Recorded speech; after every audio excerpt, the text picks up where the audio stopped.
Together with the state of Pará, Rondônia, located in the northern part of the country, is the bloodiest wound in all Amazonia. The savage deforestation of recent years is endangering that ecological equilibrium about which politicians talk so much and do so little. 5 million cows have been brought onto native land, and with them the guile of the landowners, who obstruct the work of human rights defenders with impunity on a daily basis.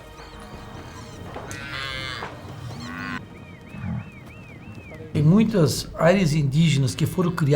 indigenous areas, which were created in Rondônia, are not really native. Many Bolivians and people from other countries were put here solely to preserve the jungle. You can see it for yourself. If the reserve has already been created, we're not going to question it. Now, what I can assure you of is that I don't know of any region in the state of Rondônia, no place where there is a native reserve, where ranchers are destroying bridges and roads to prevent the National Indian Foundation from reaching it. E ela, melhor do que ele, que pode ser alegar que vamos supor que não tem esse conhecimento, que nem ele alegou não, você é uma pessoa para mediar esse. The government of Rondônia tells us that they know nothing of the boycott of the great ranches. But the state's federal police frequently receive complaints from members of the National Indian Foundation, threats, demolished bridges, and the dramatic everyday existence of those who defend the law. We've already had 2 sudden deaths, which to this day have not been explained, and which coincided with visits and access by people not authorized to be there, including Atnor Duarte himself, when he went with other people. And well, when these deaths took place, it was very difficult for us to get the Indians out because the road was impassable. What's more, we couldn't get out by car because the gates of the reserve were blocked, gates which, incidentally, are in an area delineated by law. And this is what forced the nurse and one of our assistants to carry the dying Indians on a stretcher for 13 kilometers in the middle of the night. Esse fato novo da ameaça também certamente vai constar. One name has come up in the conversation with the police captain in this meeting, recorded in the city of Vilhena. Antenor Duarte, owner of 35 ranches, who has been tried several times for Indian massacres both on and off his property, and whose privileged connections have helped him to dodge prison.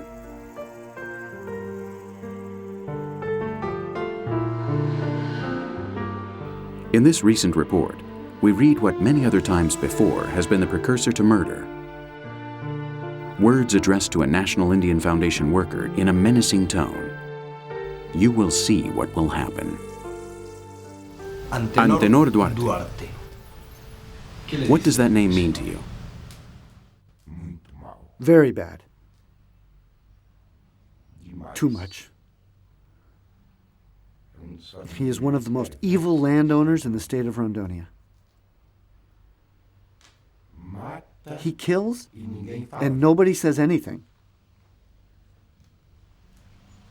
This is a serious problem. But people don't dare speak out. There have already been people who have had to go, who were forced to leave here, because if you talk, you can't live in this place.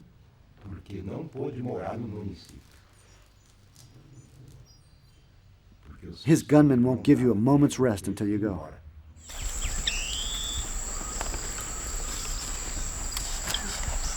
Los blancos, the whites, the powerful, the politicians, the ranch owners, they prefer to see these poor human beings like you and me. They prefer to see them dead so they can put livestock in their place. And that's the honest truth.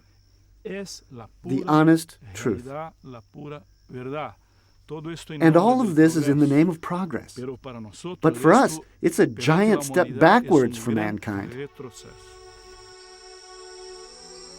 Meanwhile, in their world, in the heart of a peaceful bubble of serenity and quality of life, the Akuntsu rest inside their tois. These 2 large houses made from acai and inajá palms lie close to their papaya fields, surrounded by their mythical universe.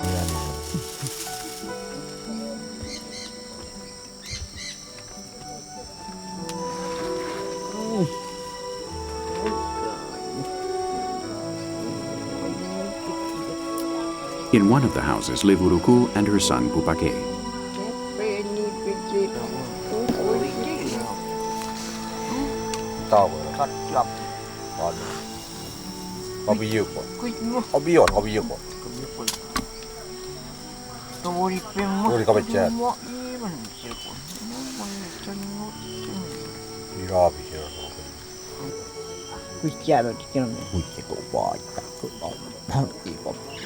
They talk and swing in their hammocks, preparing to rest now, sheltered from the blazing sun. But it's the light of justice that they urgently need.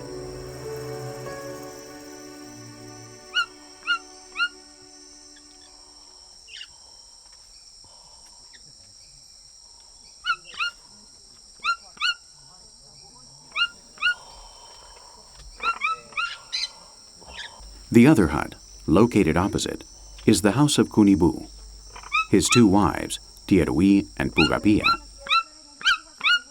and his daughter, Inotei.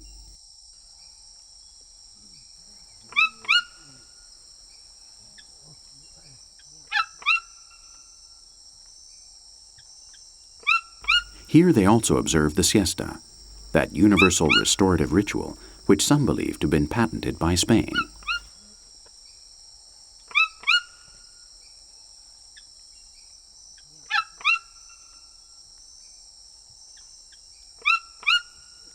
These people's love of birds is driving them crazy. Their toucan is happy, and for him, a siesta is a human thing. Hushing him is a matter of skill. The youngest member of the family closes his beak so as not to break the sweet spell of the house.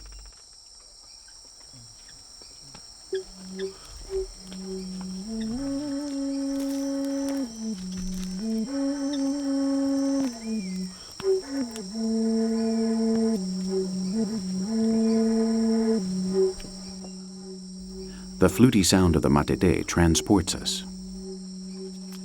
Under this roof, one breathes in culture, humanity, and above all, peace.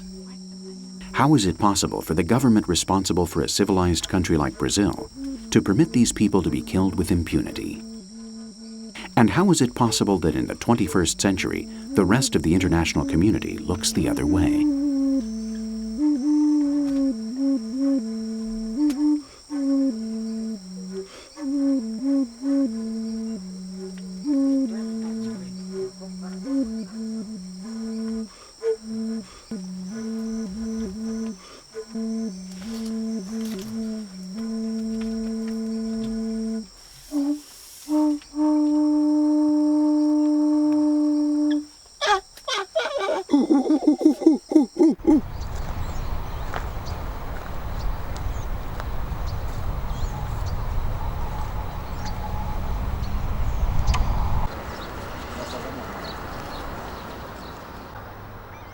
In Porto Velho, Rondônia's capital, we visit the remains of an unfinished conflict.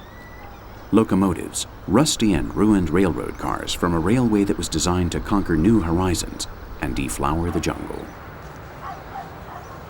The powerful nature of the Amazon did not really collaborate, however, and violently defended itself. The Madeira Mamoré Railroad line is a clear example of the blood-soaked historic attempt to conquer southern Amazonia. In Rondônia, two countries, Bolivia and Brazil, reached an agreement. One, Bolivia, sought a land route to the Atlantic, and Brazil sought the mineral wealth of its neighboring country, of Bolivia. Between the two, they came up with the idea for a train which would run the length of the Madeira River, kilometers and kilometers of jungle. Thousands of people died, defeated by malaria. Nature took its revenge on man on this occasion. However, and despite the fact that the driving force bore this name, Marshal Rondon, terrible things are still going on in Rondônia, now in the 21st century, And if you'll allow me the expression, they're still getting away with murder in the struggle for land. And I'm sure that Marshal Rondon, a pioneer in the defense of the natives, this current history of modern Brazil, contemporary Brazil, I'm sure he wouldn't like it.